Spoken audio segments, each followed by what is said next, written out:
श्री स्वामी समर्थ मैत्रिणींनो, खानदेशी आमचा एकच मसाला असतो, पण त्याच्यापासून वेगवेगळ्या खूप साऱ्या भाज्या करता येतात. तर मी आज एक आमच्यासाठी अंडा करी आणि आमच्या सासूबाईंसाठी मठमुगाच्या वड्याची भाजी केली.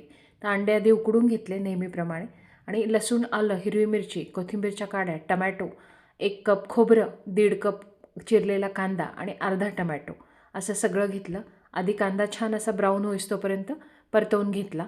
तो काढून घेतला मिक्सरच्या भांड्यामध्ये. मग खोबरं परतवून घेतलं, ते पण मिक्सरच्या भांड्यामध्ये काढून घेतलं आणि नंतर टमॅटो, हिरवी मिरची, लसूण ते पण छान असं परतवून घेतलं आणि त्याच्यामध्ये आमचा जो काळा मसाला आहे तो खानदेशी तो टाकला आणि 2 चमचे एसूरचं पीठ, ते नसेल तर तुम्ही फुटाण्याची डाळसुद्धा 2 चमचे टाकू शकतात. हे सगळं पाणी टाकून मिक्सरमध्ये एकदम फाईन पेस्ट करून घेतली. त्याच्यानंतर तेल टाकलं थोडंसं, त्याच्यामध्ये हळद आणि लाल तिखट टाकलं आणि अंडे आधी छान मीठ टाकून छान अशी परतवून घेतली, जेणेकरून त्याची फिक्की चव जी आहे ती निघून जाते. आणि नंतर त्याच कढईमध्ये मग परत अजून 2 पळ्या तेल घातलं आणि मग तो जो वाटलेला मसाला होता सगळा एकदम छान असा बारीक मिक्सरमध्ये तो घातला बऱ्यापैकी. म्हणजे जवळजवळ सगळाच एकच चमचा शिल्लक ठेवला होता आणि छान असं तेल सुटेस्तोपर्यंत परतवलं त्याला एकसारखं. त्याच्यामध्ये पुन्हा थोडासा अर्धा चमचा काळा मसाला घातला, कारण मला कमी तिखट वाटत होतं.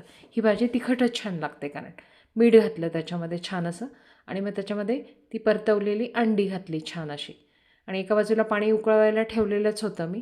तर जेवढी आपल्याला ग्रेव्ही हवी असते तर तेवढं मग मी याच्यामध्ये 3 कप पाणी घातलं मोजून छान असं एकसारखं आणि सगळा मसाला असा ढवळून घेतला आणि एकसारखा करून घेतला आणि छान अशी उकळी आली, भरपूर कोथिंबीर पेरली आणि एका बाजूला कमी गॅसवर उकळवायला ठेवून दिली, जेणेकरून ती आमटी दाटसर होईल आणि त्याला छान अशी चव येईल. मसाल्याची आमटी नेहमी एकसारखी उकळू द्यायची, तेव्हा त्याची चव अशी एकसारखी ग्रेव्हीमध्ये उतरते. ही गोष्ट नेहमी लक्षात ठेवायची. मग आता ही आमची भाजी झाली. आमची भाजी झाल्यावर एका बाजूला मी ती उचलून ठेवली. मग आमच्या सासूबाईंच्या पण आमटीला अशीच एका कढईमध्ये फोडणी दिली. मसाला छान असा भाजून घेतला आणि त्याच्यामध्ये मीठ टाकून एका बाजूला उकळवायला ठेवली ती आणि मग थोडेसे बघा हे उकळल्यामुळे कशी छान अशी दाटसर झाली आहे ती आमटी, कारण त्याच्यामध्ये जे पीठ घातलं होतं. आता हे सासूबाईंच्या भाजीमध्ये मठमुगाचे वडे छान असं तेल टाकून भाजवून घेतले आणि एका बाजूला त्याची मी ग्रेव्ही फोडणी देऊनच ठेवलेली होती मसाल्याची. त्याच्यामध्ये हे टाकले आणि छान असे मऊसर शिजू दिले. ती पण त्याच मसाल्याची भाजी आहे, फक्त ही व्हेज आहे आणि आमची जी होती ती अंड्याची नॉनव्हेज केली. तर तुम्ही करून पहा, एन्जॉय.